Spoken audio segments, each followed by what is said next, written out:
warahmatullahi wabarakatuh. Selamat pagi pemirsa pendengar Ceria Radio FM. Kembali lagi bersama aku Triana Mariska di acara spesial kita yang bakal bisa teman-teman dengerin setiap minggu, yaitu acara talk show. Nah, kali ini aku gak sendiri nih. Kita udah kedatangan 2 tamu yang bakal jadi teman ngobrol buat kita pagi ini, yang bahas soal mahasiswa rantau. Nah, mungkin kita kenalan dulu kali ya sama kakak-kakak 2 orang yang udah datang ke acara talkshow kita pagi ini. Nah, buat kakak yang pertama mungkin boleh kenalin dulu siapa namanya dan dari kampus mana dan jurusannya apa. Oke, sebelumnya terima kasih Katriana. Halo, aku Dita. Aku merupakan salah satu mahasiswa dari kampus Universitas Islam Negeri Imam Bonjol Padang dengan jurusan Komunikasi Penyiaran Islam. Oke, salam kenal Kak Dita. Nah, ini kita ke tamu spesial yang kedua nih. Boleh perkenalkan dirinya, Kak? Halo, perkenalkan saya Rizky Amelia Putri, salah satu mahasiswa UIN Imam Bonjol Padang dari Komunikasi Penyiaran Islam. Salam kenal Kak Putri. Nah, karena kita udah sama-sama kenal nih sama Kak Dita, sama Kak Putri sebagai mahasiswi dari UIN Imam Bonjol Padang, kita bakal nanya-nanya dulu. Sebagai mahasiswa rantau tuh apa sih yang kakak rasain pertama kali gitu, kayak wah, aku sekarang jadi mahasiswa rantau nih, jadi rasanya begini jauh dari orang tua. Mungkin bisa dijelasin dulu sama Kak Dita. Oke, terima kasih Kak.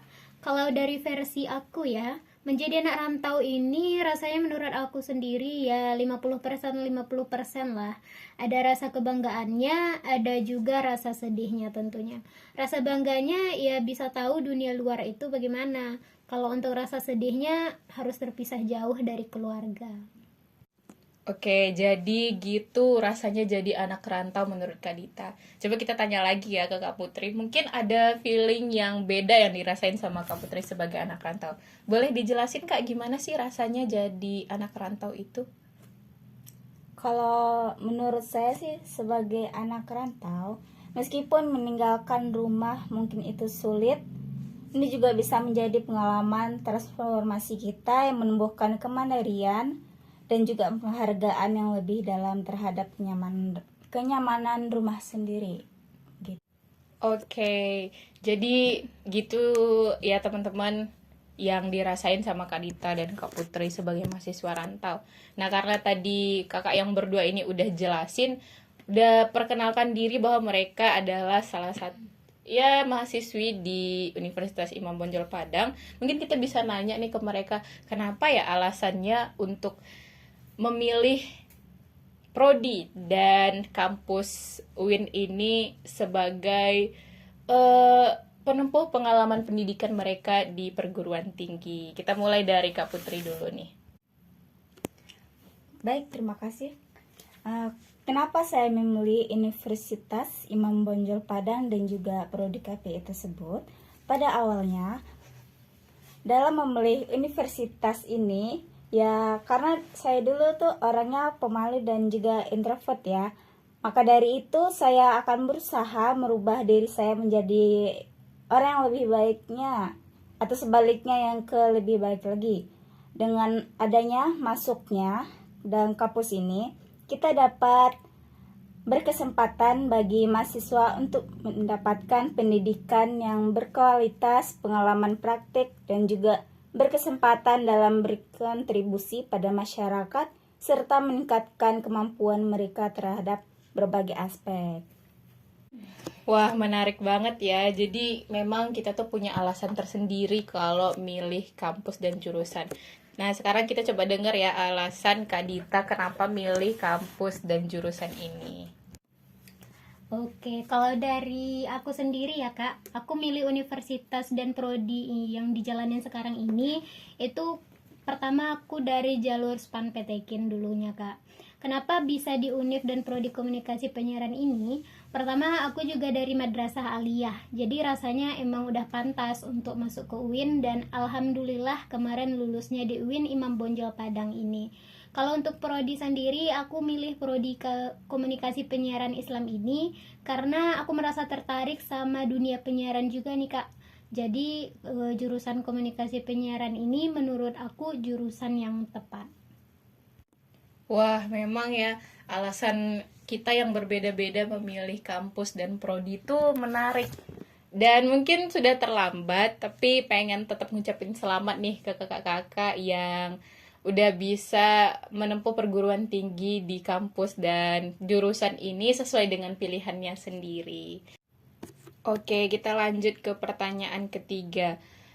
Ini soal struggle dan culture shock pertama kali kakak-kakak tinggal di Padang. Mungkin nanti kita akan tanya ke Kak Dita gimana struggle-nya pertama kali waktu hidup merantau dan apa sih culture shock yang dialami sama Kak Putri waktu pertama kali tinggal di Padang. Oke, kepada Kak Dita mungkin boleh dijelasin nih gimana pertama kalinya struggle yang kakak alami sebagai mahasiswa baru. Mungkin kalau dari aku ya, itu pas pertama kali nyampe ke Padang. Soalnya itu benar-benar aku pertama kali ke kota Padang ini dan itu juga sendiri. Jadi nggak ada kenalan siapa-siapa di sini karena kalau untuk teman-teman kebanyakan dulu kenalnya teman-teman itu secara online. Dan kalau untuk apanya mungkin di Padang ini penyesuaian terhadap cuaca juga karena cuaca di Padang ini kan panas jadi berbeda dengan cuaca yang ada di kampung gitu Kak. Oke, jadi cukup struggling juga ya sebagai Kak Dita pertama kali tinggal di Padang. Nggak kenal siapa-siapa, penyesuaian sama cuaca juga sulit. Nah, untuk Kak Putri sendiri, culture shock pertama kali untuk menetap di Padang tuh apa Kak? Kalau menurut saya culture shock sih yang ada di Padang biasanya tuh ada yang masalah komunikasi, ada yang perbedaan pendapat seseorang, komunikasi yang mana pada dasarnya saya itu kan orang yang pendiam, jadi ya gitulah banyak yang kurang pendapat sama yang lain. Kemudian ada sulitnya menyesuaikan emosi diri saya sendiri begitu. Oke, jadi gitu ya Kak. Memang kalau untuk tinggal, kita yang biasanya tinggal sama orang tua, terus jadi tinggal sendiri tuh cukup banyak perjuangan yang perlu kita lewati dan beberapa culture shock yang kita alami di tempat tinggal baru kita. Nah, kita lanjut ke pertanyaan selanjutnya nih Kak. Aku juga pribadi penasaran nih sebagai mahasiswi dan merantau jauh dari orang tua tuh masa paling sulit yang Kak Dita dan Kak Putri alami tuh kapan sih? Kayak misalnya dari perkuliahannya sendiri atau sebagai kehidupan mahasiswa perantau gitu. Bisa kita mulai dari Kak Putri dulu nih. Baik Kak, kalau menurut saya masa yang paling sulit selama merantau, menurut saya yang paling sulit itu dulu dalam membagi waktu, yang mana kuliah dan juga mana yang kerja luar kuliah, dan juga sekarang saya juga insya Allah sudah bisa. Oke, mungkin kita lanjut ke Kak Dita ya. Kita mau tanya-tanya gimana masa yang paling sulit yang Kak Dita alami selama kuliah dan sebagai mahasiswi rantau. 4 menit. Oke Kak, kalau menurut aku masa sulit selama kuliah ini kalau dari perkuliahannya ya, itu sama tugas-tugasnya ya Kak. Soalnya itu berbeda sama tugas-tugas kita waktu sekolah dulu. Terus dari tugas-tugas prakteknya juga ya lumayan lah. Tapi gimana pun harus tetap kita kerjain sama dijalanin juga. Dan untuk masa sulit kita sebagai seorang perantau ini ya ketika harus jauh dari orang tua yang biasanya apa-apa sama orang tua gitu kan. Sekarang harus bisa sendiri. Kalau lagi sakit juga begitu. Terus kita harus bisa nargetin keuangan sebelum orang tua kita ngirim uang untuk belanja. Ya memang begitu ya teman-teman, sebagai mahasiswi yang juga perantau jauh dari keluarga tuh banyak masa sulit yang kita alami, mulai dari manajemen waktu dan menghadapi tugas-tugas kuliah, juga soal manajemen keuangan yang harus kita rapikan sebaik mungkin karena kita jauh dari orang tua. Oke, kita langsung ke pertanyaan terakhir aja nih buat Kak Dita sama Kak Putri soal harapan dan rencana ke depannya. Mungkin nanti setelah kuliah ingin merantau lagi lebih jauh ke luar negeri mungkin, siapa tahu kan. Jadi kita tanya dulu nih ke Kak Dita dulu gimana harapan dan rencana ke depannya setelah kuliah nanti. Oke, terima kasih Kak Triana. Kalau harapan aku ya ke depannya dan untuk kita semua sebagai mahasiswa rantau dan juga yang lagi menempuh pendidikan, ya semoga kita bisa jalanin dan bisa kuat pantang menyerah dengan apa yang kita lakukan karena semua ini juga untuk masa depan kita. Dan kalau dari aku, rencana untuk kedepannya ya semoga nanti bisa lulus dengan memuaskan, terus bisa cepat dapat kerja juga Kak. Wah, amin, amin. Semoga kita bantu aminin semua ya teman-teman pendengar Radio Ceria ini. Semoga apa yang diharapkan dan direncanain sama Kak Dita tadi bisa tercapai. Nah, kita lanjut ke pertanyaan terakhir untuk Kak Putri. Masih sama soal harapan dan rencana ke depannya nanti. Baik, pada harapannya sendiri, menurut saya pribadi, kita tuh harus menjaga kesehatan kita. Dan juga kita harus meningkatkan karir kita dan juga pendidikan. Kemudian hubungan kita dengan orang lain menjadi lebih baik. Pada rencana masa depannya, langkah awal untuk meraih kesuksesan sendiri yang akan datang.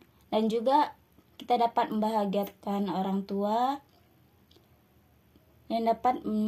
dan juga menjadikan motivasi dalam meraih impian tersebut. Wah, sekali lagi kita ucapkan amin bersama-sama ya teman-teman. Semoga apa yang diharapkan dan rencanain Kak Putri dan Kak Dita yang sudah disampaikan di awal tadi bisa tercapai. Dan buat kita semua, semoga wish-nya untuk tahun ini dan tahun-tahun selanjutnya itu cepat dikabulkan oleh Tuhan Yang Maha Esa. Oke teman-teman, mungkin untuk talk show kali ini kita cukupkan sampai saat ini. Selamat bertemu di episode-episode selanjutnya dalam minggu-minggu spesial yang bisa nemenin teman-teman buat sambil bersantai di rumah atau sambil bekerja juga asik dengerin cerita-cerita kita, karena bakal selalu ada tamu-tamu menarik yang kita datangkan setiap minggunya.